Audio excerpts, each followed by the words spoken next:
मेरे प्यारे देशवासियों, हम आजादी का जश्न मनाते हैं, लेकिन बंटवारे का दर्द आज भी हिंदुस्तान के सीने को छलनी करता है। ये पिछली शताब्दी की सबसे बड़ी त्रासदी में से एक थी। आजादी के बाद इन लोगों को बहुत ही जल्द भुला दिया गया। कल ही भारत ने एक भावुक निर्णय लिया है। अब से हर वर्ष 14 अगस्त को विभाजन विभीषिका स्मृति दिवस के रूप में याद किया जाएगा।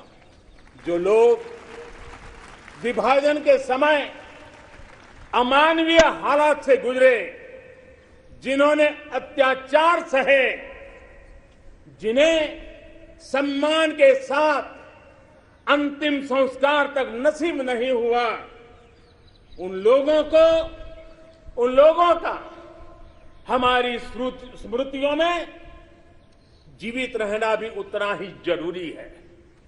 आजादी के 75वें दिवस, स्वतंत्रता के दिवस पर विभाजन विभीषिका स्मृति दिवस का तय होना ऐसे लोगों को हर भारतवासी की तरफ से आदरपूर्वक श्रद्धांजलि है। मेरे प्यारे देशवासियों, प्रगति पथ पर बढ़ रहे हमारे देश के सामने और विश्व में पूरी मानव जात के सामने कोरोना का ये कालखंड बहुत बड़ी चुनौती के रूप में आया है। भारतवासियों ने बहुत संयम, बहुत धैर्य इसके साथ इस लड़ाई को लड़ा भी है। इस लड़ाई में हमारे सामने अनेक चुनौतियां थी, लेकिन हर क्षेत्र में हम देशवासियों ने असाधारण गति से काम किया है। हमारे वैज्ञानिकों ने, हमारे उद्यमियों की ताकत का ही ये परिणाम है कि भारत को वैक्सीन के लिए आज किसी और देश पर हमें निर्भर नहीं होना पड़ा। आप कल्पना कीजिए, पल भर सोचिए, अगर भारत के पास अपनी वैक्सीन नहीं होती तो क्या होता। पोलियो की वैक्सीन पाने में हमारे कितने साल बीत गए थे। इतने बड़े संकट में जब पूरी दुनिया में महामारी हो, तब हमें वैक्सीन कैसे मिलता। लेकिन भारत को शायद मिलता कि नहीं मिलता और कब मिलता, लेकिन आज गौरव से कह सकते हैं कि दुनिया का सबसे बड़ा वैक्सीनेशन प्रोग्राम हमारे देश में चल रहा है।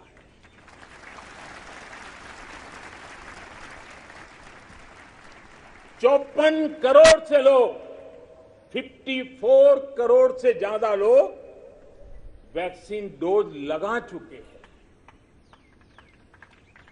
कोविन जैसी ऑनलाइन व्यवस्था, डिजिटल सर्टिफिकेट देने की व्यवस्था आज दुनिया को आकर्षित कर रही है।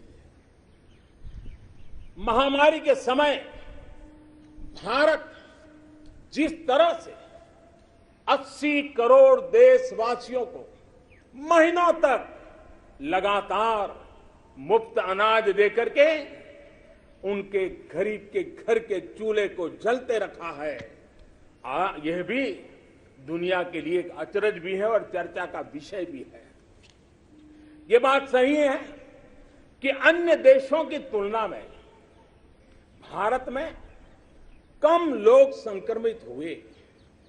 ये भी सही है कि दुनिया के देशों की जनसंख्या की तुलना में भारत में हम अधिकतम मात्रा में हमारे नागरिकों को बचा सके।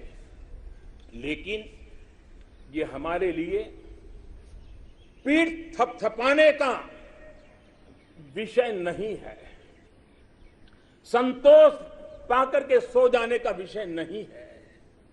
ये कहना कि कोई चुनौती नहीं थी, ये हमारे अपने विकास के आगे के रास्तों को बंद करने वाली सोच बन जाएगी। दुनिया के समृद्ध देशों की तुलना में हमारी व्यवस्थाएं कम है। विश्व के पास, समृद्ध देशों के पास जो है वो हमारे पास नहीं है। लेकिन इन सारे प्रयासों के बावजूद भी, और दूसरी तरफ हमारे यहां जनसंख्या भी बहुत है, विश्व की तुलना में बहुत जनसंख्या, और हमारी जीवन शैली भी कुछ अलग सी है।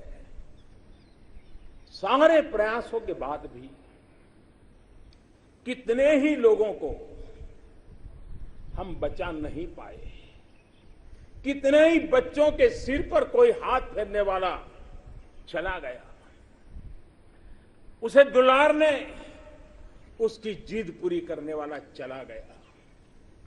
ये असहनीय पीड़ा, ये तकलीफ हमेशा से साथ रहने वाली है।